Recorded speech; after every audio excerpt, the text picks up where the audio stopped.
With me, I still have Professor Anthony Kila, Professor of Strategy and Development and Institute Director at the Commonwealth Institute of Advanced and Professional Studies. I also have Yemi Adamolekun, Executive Director.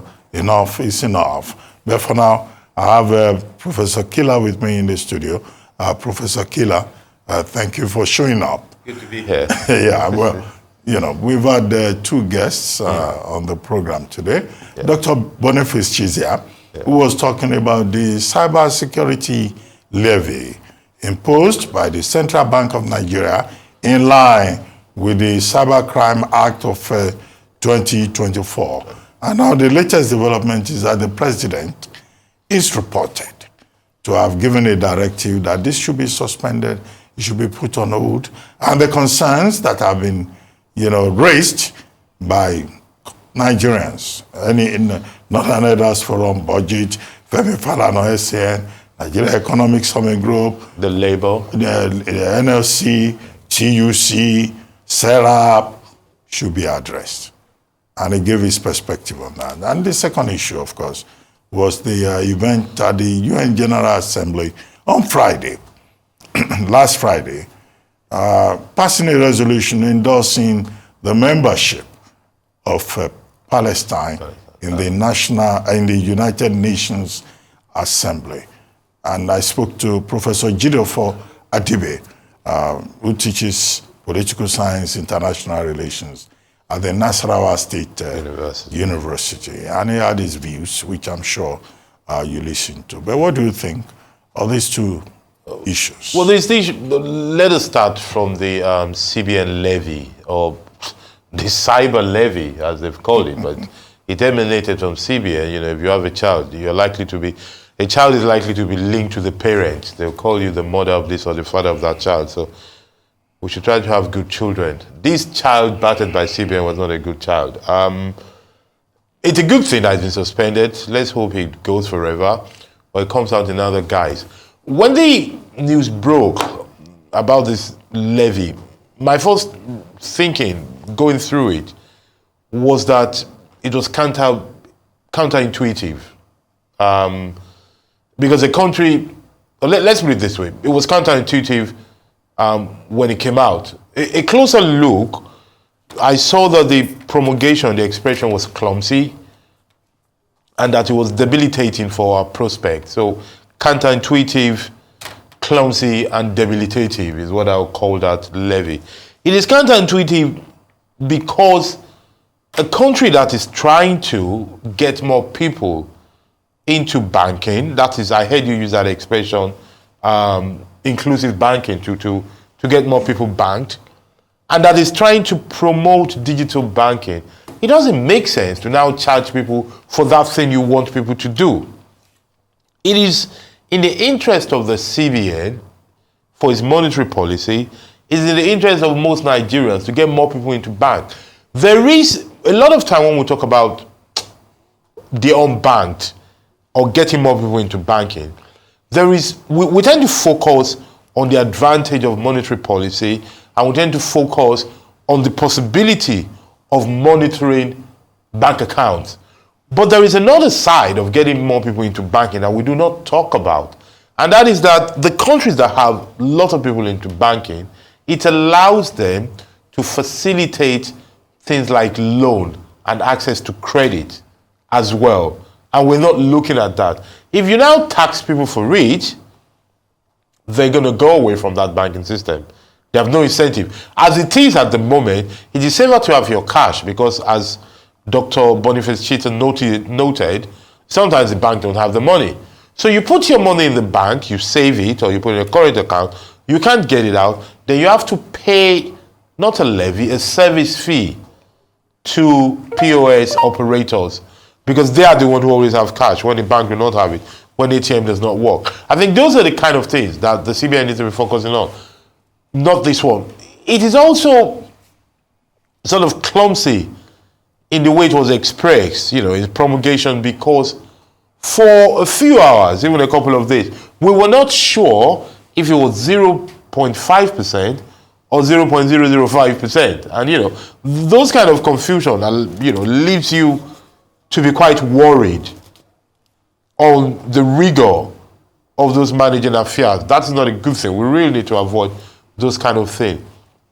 Now, given the context we're in the country, the idea that we're aiming towards prosperity, that we're hoping to save and grow, and yet somebody somewhere thinks it's a good idea at this time to introduce some kind of fees, levies, charges, extra tax is not a good idea. It's something that is debilitating, as I say, to prospect. It makes you think they're not thinking how to grow, they're thinking how to take money, and the money is not there.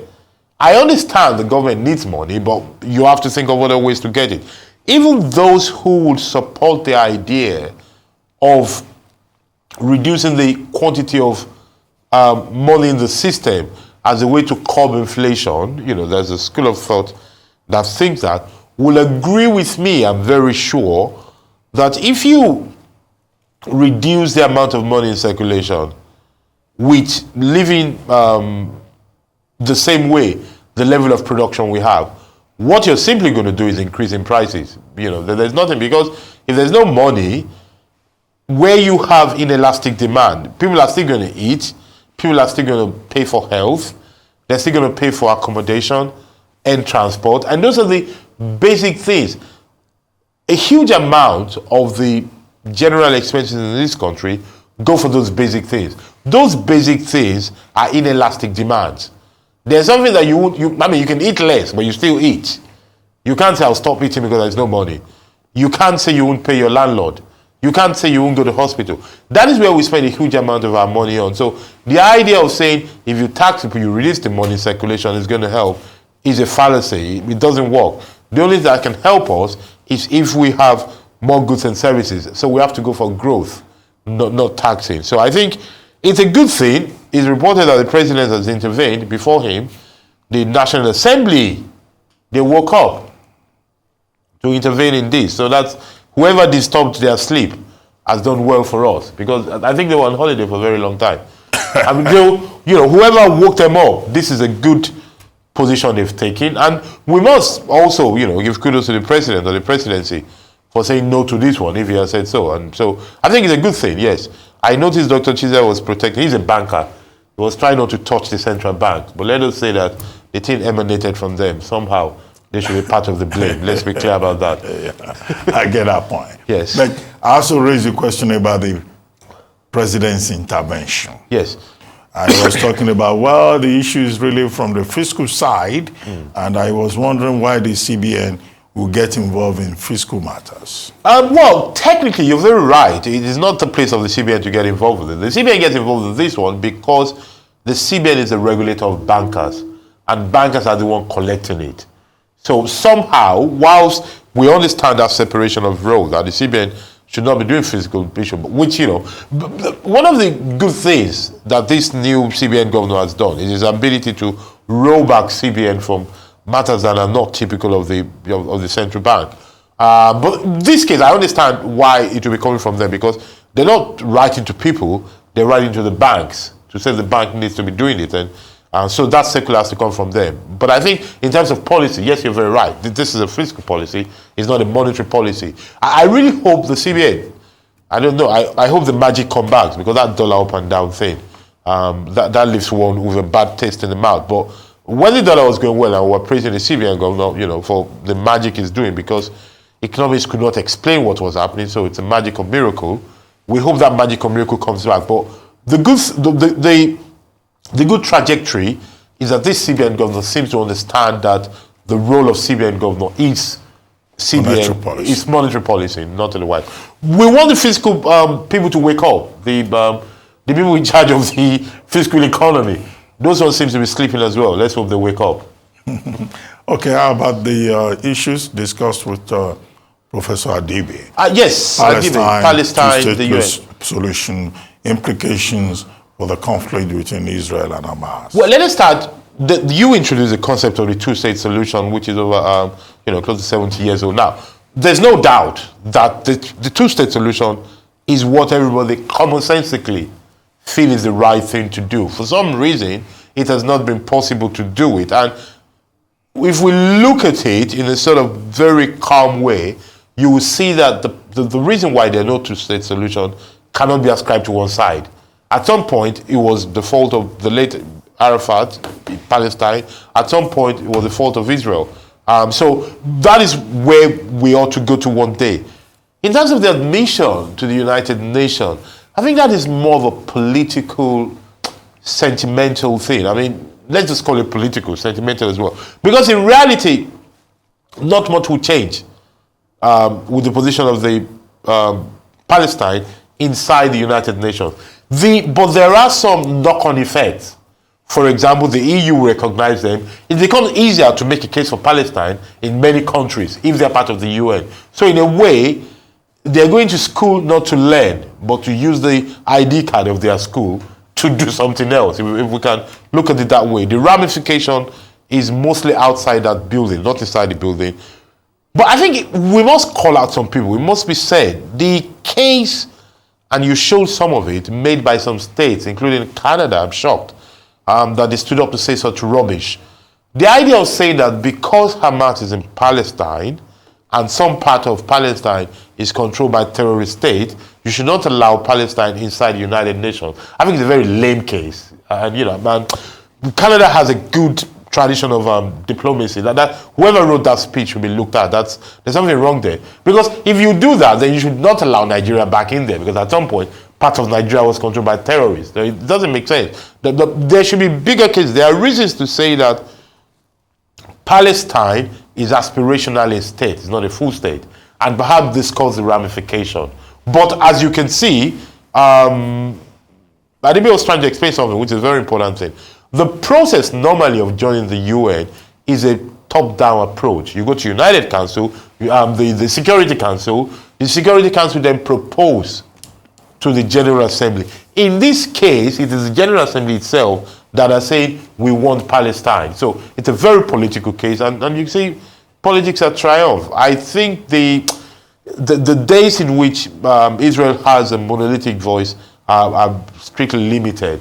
But here, this must be said, the Israel we're seeing today, this face of Israel is Netanyahu and his group. These are the hawks inside Israel. And I think the media does this. No, but Netanyahu is not alone. He's also under pressure from the right-wing coalition members. That he led, yes. So we're seeing a wave of ultra-nationalism in Israel. In Israel. That's the contest. But that is true. But it is also true that for once in the same Israel, there's a significant socio-political coalition that is not with the hawks, that is not with this, that's true. I mean, we've seen that in some of the protests on the streets, objecting to this. To the position of the... I say this because it will help the rest of us to have a balanced view of the situation, to know that what we're dealing with is not full Israel. This is the ultra-right doing this. Okay, Professor Kila, thank you very much. We'll take a short break now, again, on This Day Live, the Sunday talk show. And when we return, the program will continue. Stay with us. We'll be right back. Welcome back to This Day Live, the Sunday talk show here on the Arise News channel. Yemi Adamolekun, Executive Director, Enough is Enough, is now with me in the studio. Yemi, good to have you here. Very quickly, discuss the two major topics we started with Professor Kila. Would like to have your input. Well, on CBN Levy, I think what I took away from our guest's intervention is that CBN was following orders.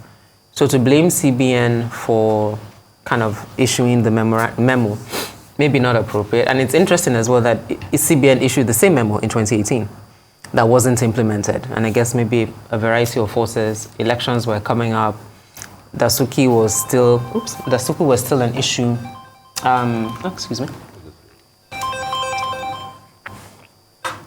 Dasuki was still an issue, so it was important to not make it an issue at the time.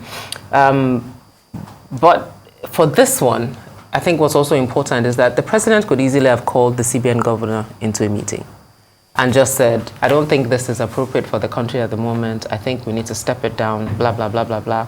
and give the CBN the opportunity to walk it back, rather than it being front page news. President orders CBN or instructs, or whatever the headlines had said, the CBN to step down on the levy. And I think the CBN as well maybe has a bit of blame in, yes, you issue a memorandum, but it's not a secret document. It's a document that becomes knowledgeable to the public. The question I kept asking people was that given the list of exemptions in the Act, I wasn't quite then sure exactly who was going to pay the levy. Like, who exactly does this apply to? And so it would have been instructive if in the memo the CBN had said, these are the people, these are the types of transactions. So everybody was making up what they thought it would look like or how it would be implemented. The point about financial inclusion is completely 100%. So you can't in one vein say you want people to embrace digital banking, embrace e-banking, whatever the English word might be, or cashless, have a cashless policy. But not only do you penalize people for using cash, for depositing cash and withdrawing cash, you also penalize them for doing electronic transactions. And this is beyond the CBN levy. For every time I transfer money to you, I get charged for it. There's a VAT on it. There's a fee on it. I get charged for SMS. I get charged for email.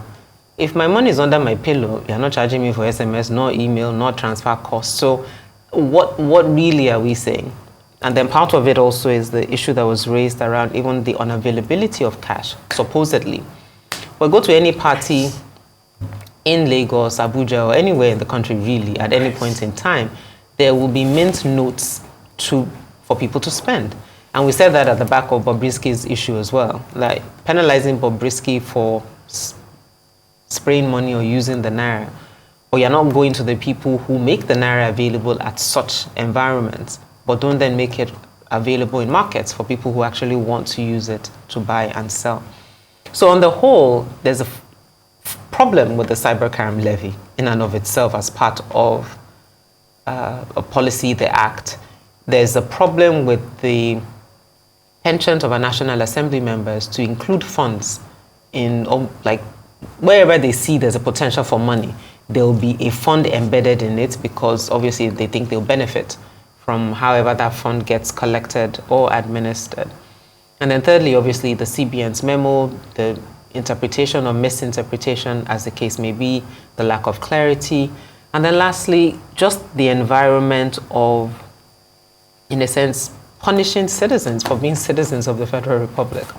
Fuel subsidy, we're removing it, maybe not. Electricity tariff, we're increasing it, yes, but maybe not as much. Cost of transportation, cost of food, we're not doing anything about security. So farmers can't go to their farms. And of course, it impacts the cost of food. Then you have the Taiwo Oyedele-led committee that's supposed to harmonize taxes that hasn't submitted a report, and you're still doing all these things. So Dr. Abati said several times, referred to confusion earlier. And I dare say that's the case. And instead of the president as well to come in and issue sort of clarity around, we're stepping it down, even if that's the way that the instruction was given, that given the fact that the Oyedele committee, I forget what it's called, my apologies for calling it by his name, but given the fact that, I'm sure there's a formal name for it, but anyway, given the fact that the Oyedele committee is making recommendations, we're going to step down on this until we now have clarity around what it is we're doing moving forward. And the last point I will make is the nature of taxation as a means to revenue, as a means to development. Now, are people paying enough taxes? No. But it's not in the amount of taxes, it's in the number of people paying taxes. And the number of taxes that are being collected that is not going into the national purse. You walk the streets of Lagos on any given day, you can see taxes being collected, not from entering bus to you passed by a neighborhood to in different ways, money we're being taxed. We're also being taxed for government inefficiency. So the fact that I provide my own water, that I provide my own electricity, that we fix the road in our communal areas, in our estates leading to our homes, all those are a tax of a sort because I'm not supposed to be doing it. So I pay the government a tax, but I'm also doing water, doing roads, doing lights. That's, in a sense, literal double taxation because what I'm paying you in tax is what you're supposed to use to provide social services. Oh, and I'm sending my children to private school, by the way. That's also a tax of some sort. When it's not a choice because the public schools are good, but just because this school offers cricket or rugby, I choose to go to a private school. No, I'm going to a private school because the public schools can't educate my child. So we have that as context already. So now just deciding that on every little thing we want to collect money from citizens is not the way to development. And on Palestine and Gaza and Israel, I mean, we keep saying it, two-nation solution, Israel's semi-belligerence in this matter. But anyway, for time, I'm sure Dr. Kila has spoken well on that, so I'll leave it at that. Okay, very quickly, let's take another subject.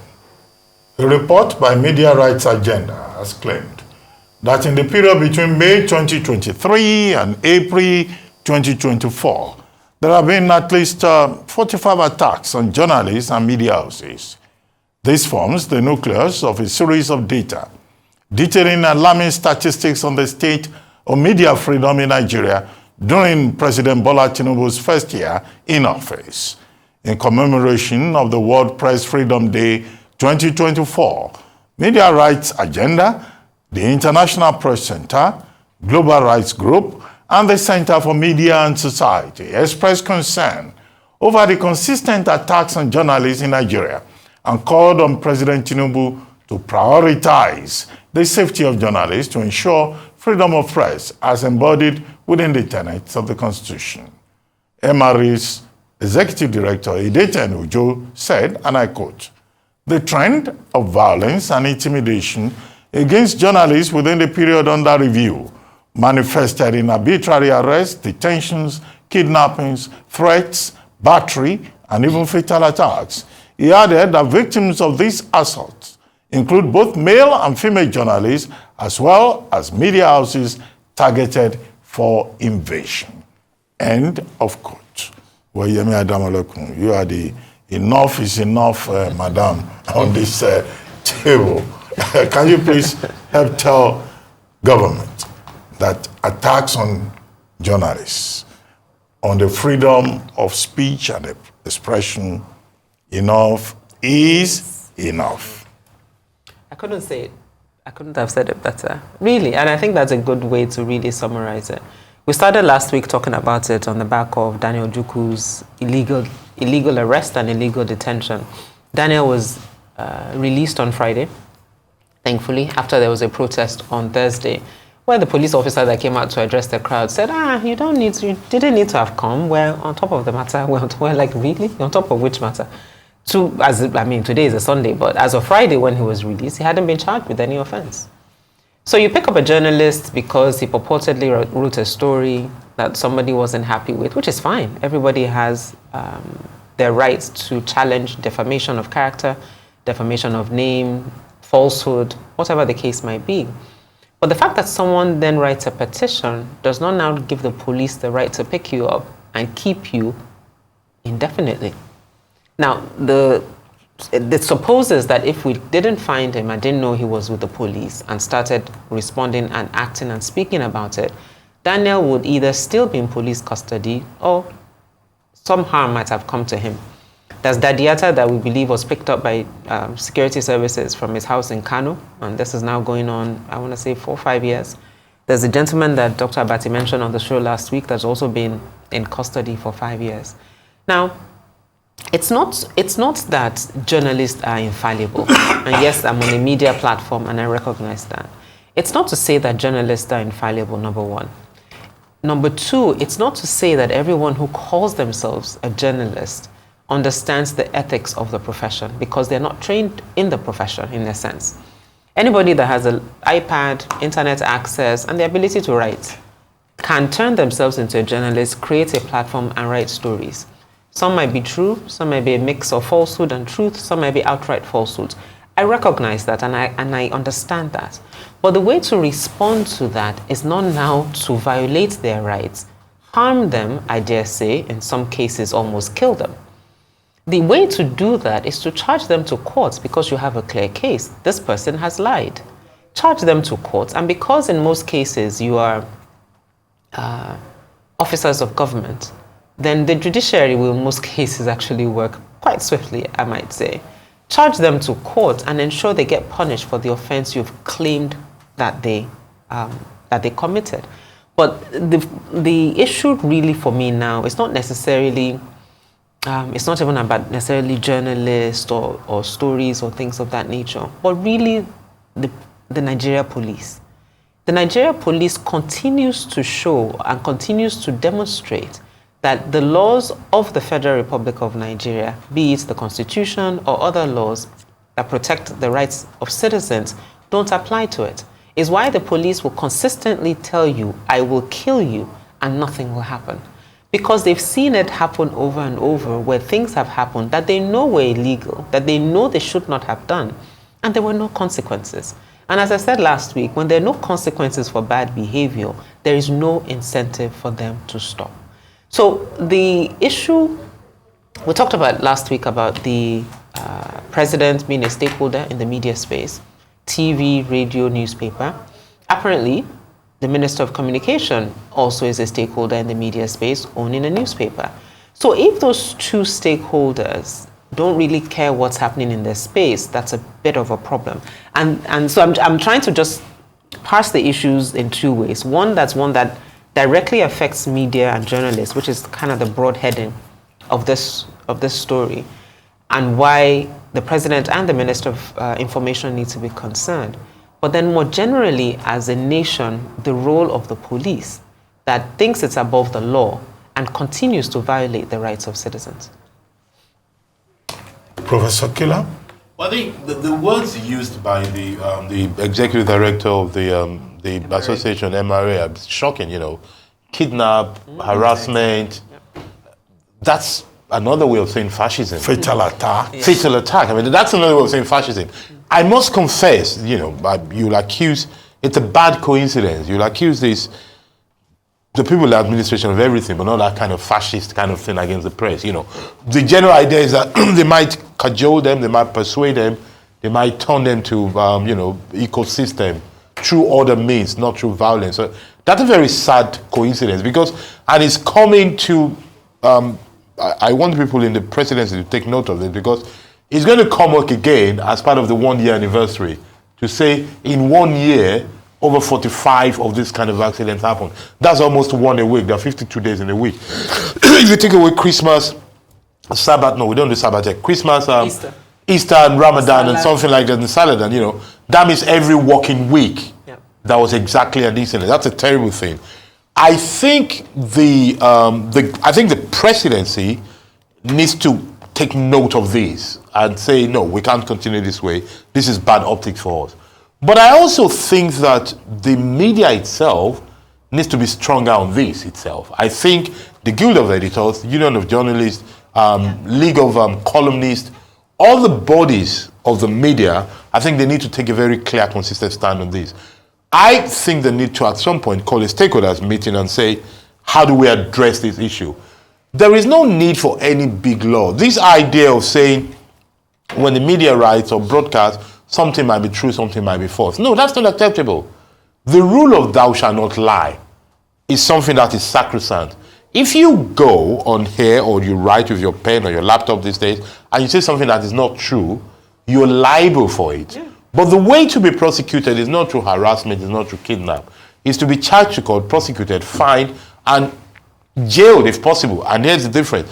There's a difference between an opinion and reported fact. Exactly.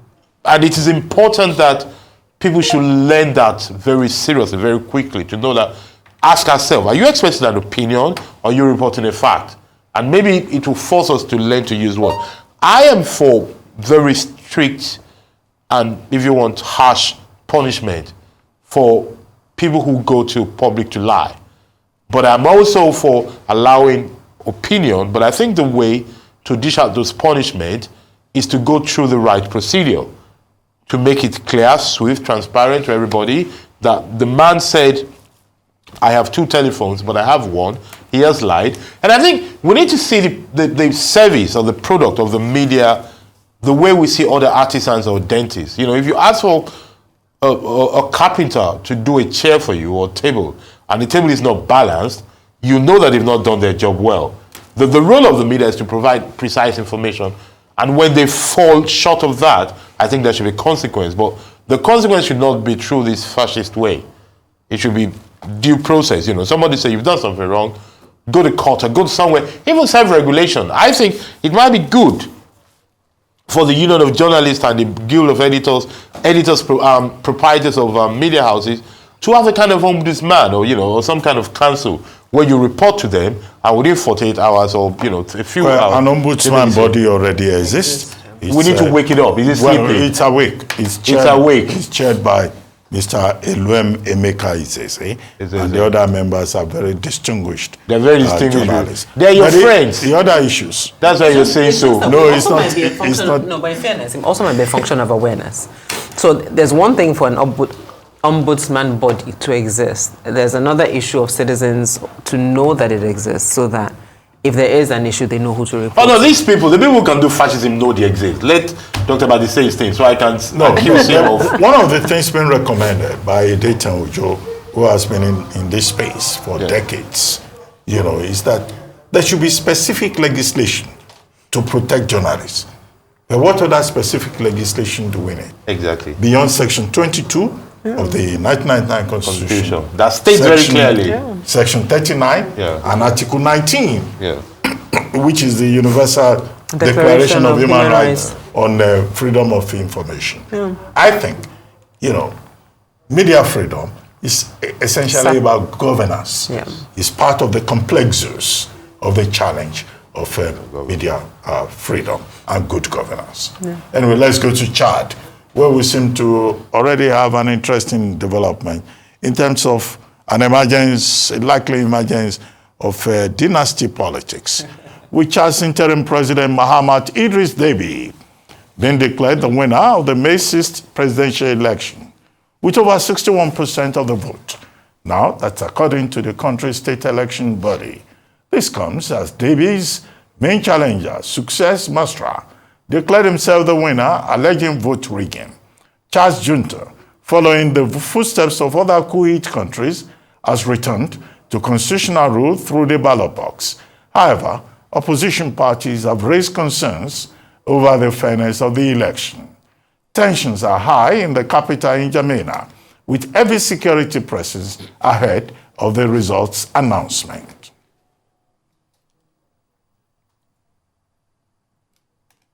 Okay, what we have in Chad is that the son of Idris Deby Itno, who ruled Chad for 30 years and died April 2021 while he was leading troops against rebels, his son took over as interim president through military intervention. And now he tried to tinker again with the constitution, and he went into the election. The results of the election, were to be announced on May 21, but within a matter of days, the announcement was made that Mahamat Deby had won 61% of the vote, eliminating the possibility of a runoff. And so he has established himself. We have had dynastic, rulings or tenures in Gabon, where the son took over. In Democratic Republic of Congo, where Desiré Kabila took over from his father, and also in Togo, where the family of what's his name again? Yasingbe. For Yasingbe, the son of Yadema Yasingbe, where that family has been in power since 1967.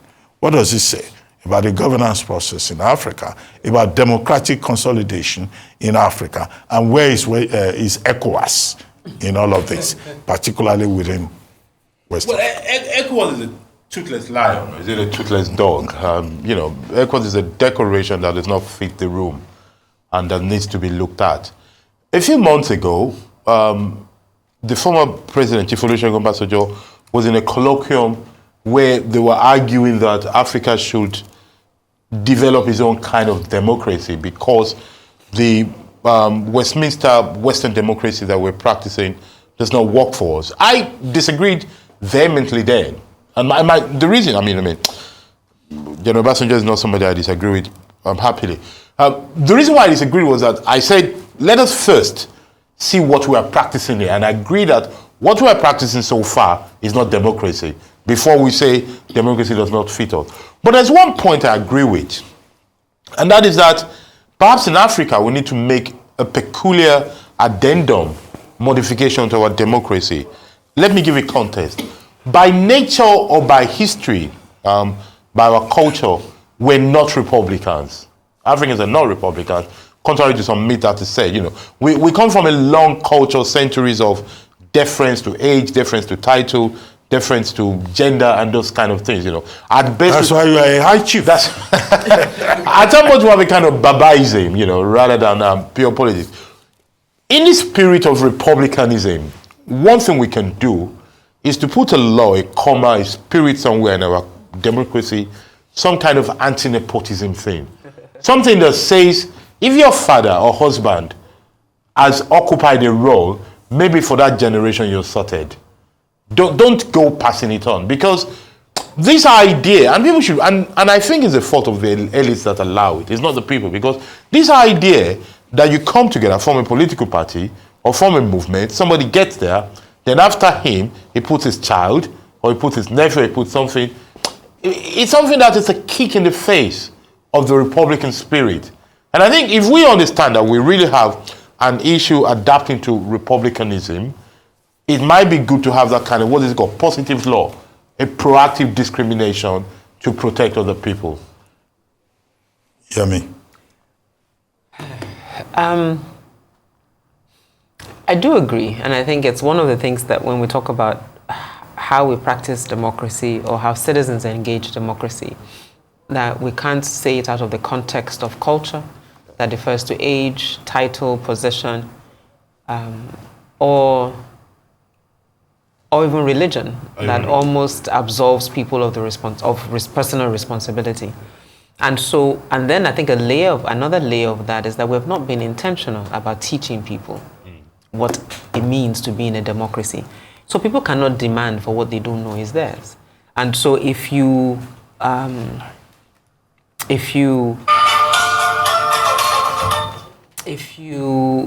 don't know what are the tenets of a democracy are, government of the people, for the people, by the people, how we can't then blame citizens who are not able to respond when, as you say, if the dominant culture of mind is babaism, and then a former president decides they want their son to continue, there's almost a fait accompli in how people engage that, because that's what it is.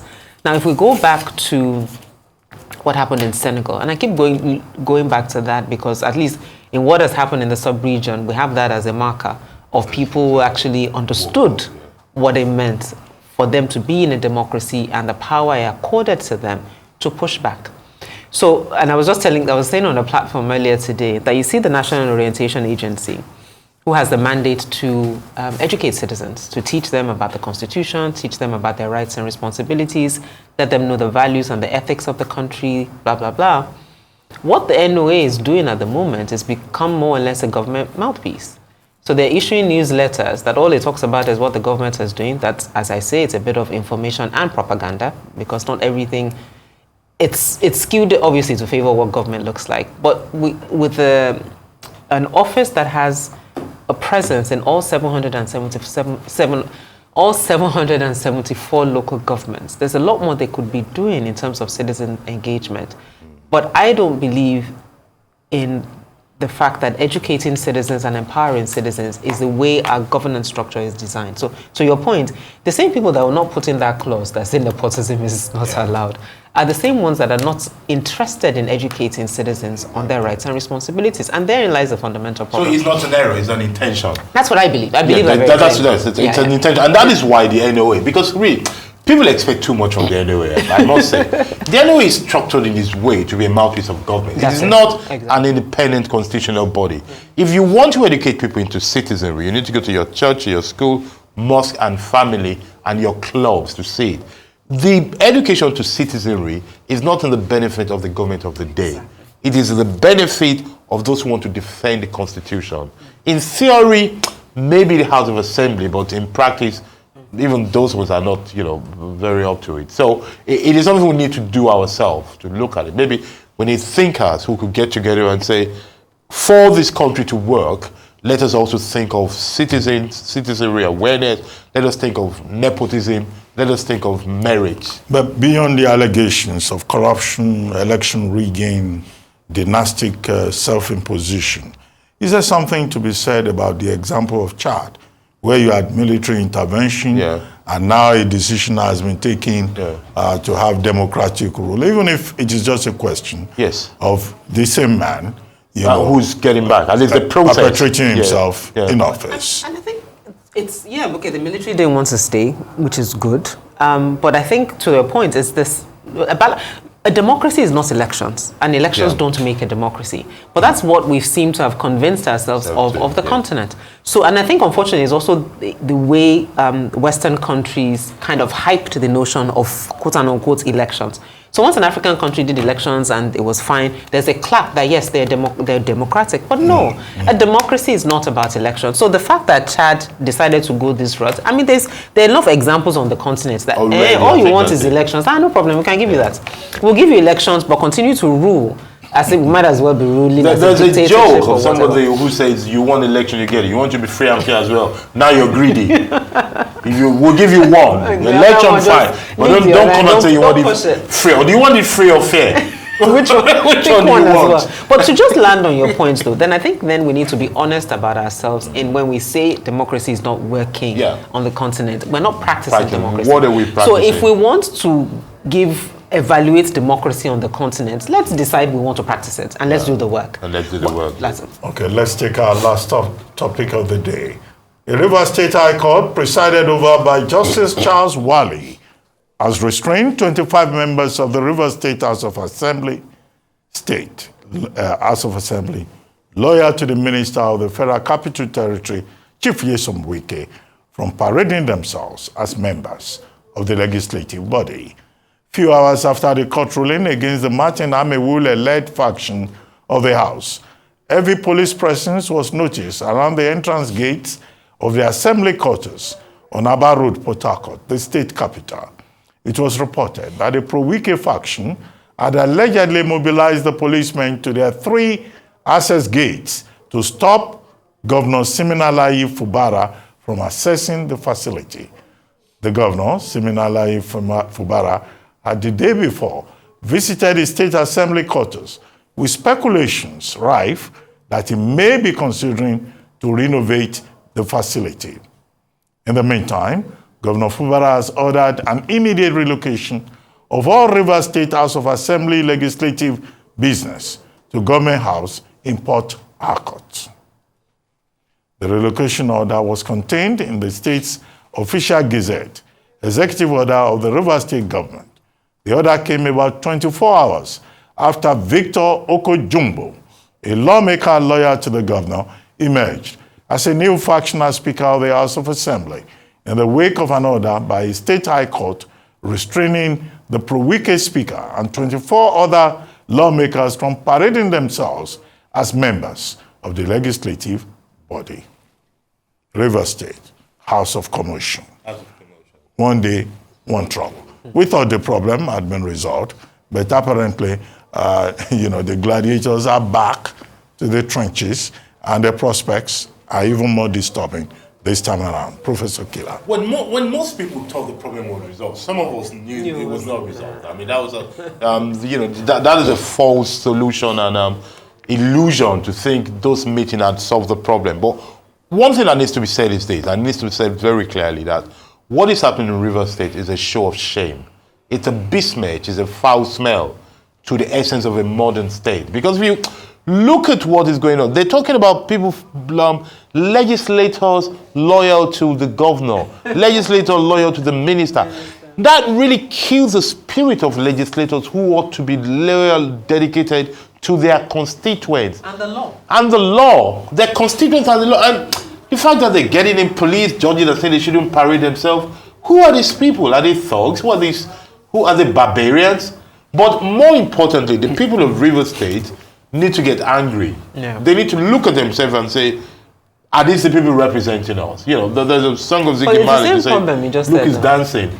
No, that the people of Rivers, half will be loyal to the governor and half will be... but that's a terrible thing. Exactly. I mean, is this thing of citizenry that is missing? Yes. Yeah. How would somebody be defined? And by the way, you know, all those people who are also on Twitter, who in their biograph, in their biog, they put who they're loyal to. I am a Buarist, I'm a Baptist, I'm a this. It doesn't make sense. We need to somehow find a way to free ourselves of this toxin of identity and nonsensical politics that we do. The day after election, everybody should go back to being a citizen. And together the people should be keeping vigilance on the system. This idea that they're not all the things they're talking about, and I want people of River State for this to sink into them and to the rest of us, because today in Rivers it might be elsewhere. They're not talking about the development of River State. They're not talking about laws that will benefit the people. All they're doing is saying, in whose camp are you? Are you of Paul or are you of this? Well, in this case of Wike. It doesn't make sense. And I think somebody somewhere, and all those bodies, there's all those bosses that are missing here. There should be a group of elders or wise men and women or whatever we want to call them that can call all these people together and say, stop this nonsense. There is a very good treatise written some centuries ago by Edmund Burke describing the English Constitution, where he said, in reality, what makes democracy work, what makes that system work, is that there is some group of people that will not allow it to descend into chaos. We seem to lack those group of people here. Maybe let's go back to the president again. Oh man, that's it. They've been to him, he didn't help. Maybe they should not go back to him. Maybe they shouldn't go back to him. No. Well, who should they go to? I don't know. Nigerian parents will say God. God. Well, let's go to God then. I mean, we need to go to somebody to say, this thing should stop. It looks bad. I mean, beyond who's right or wrong, it really looks bad that people are fighting. They're really fighting each other. But do we really care about optics? I don't think we do. And that's a problem. I think we've established the fact that at this level, we don't have any shame.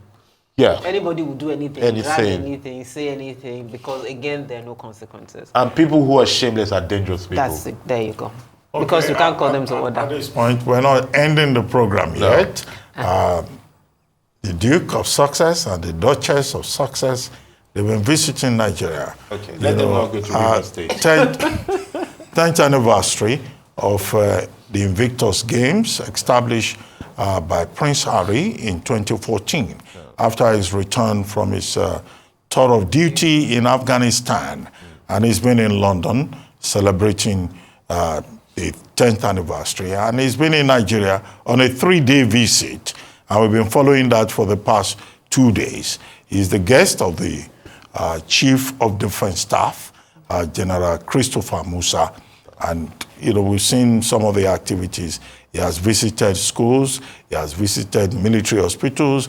He and Princess Meghan Markle have spoken about mental health with the prince, telling some of his audience members that it is okay not to be okay, you know, but what happens is, you know, you have to just deal with it. Yeah. And he has also visited military hospitals. Today, he's in Lagos with Princess Meghan Markle, dressed in Nigerian attire. She has even been given a Nigerian name, Ifeoma, and she has participated in a women leadership program.